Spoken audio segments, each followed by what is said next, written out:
Welcome to the Learning Pines YouTube. We hope this video helps. In this video, I will explain how to test an oxygen sensor using a multimeter.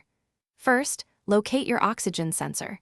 Typically, there are one or two upstream and one or two downstream. Before beginning any diagnostic work, always ensure the vehicle is turned off and the engine has cooled sufficiently to prevent burns. Safety glasses and gloves are essential when working around hot engine components.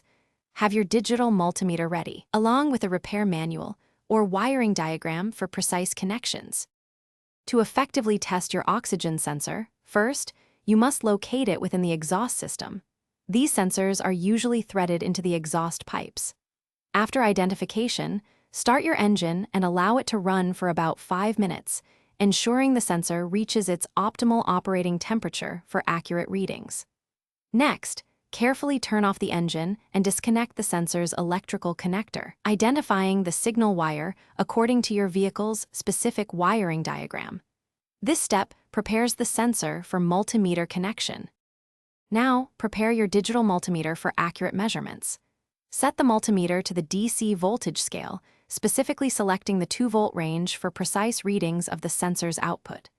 Connect the positive, or red, lead of your multimeter directly to the signal wire of the oxygen sensor. This is the wire that sends data to the engine control unit. Then, securely attach the negative, or black, lead of the multimeter to a clean, unpainted metallic part of the vehicle's chassis, ensuring a reliable ground connection. With your multimeter connected, restart the engine and observe the voltage readings. A properly functioning oxygen sensor will display a dynamic, fluctuating voltage that rapidly cycles between approximately 0.2 volts and 0.9 volts.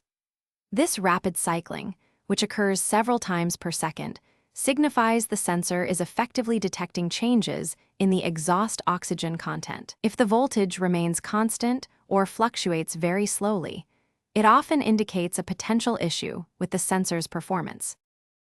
Thanks for watching. Consider subscribing if we helped you.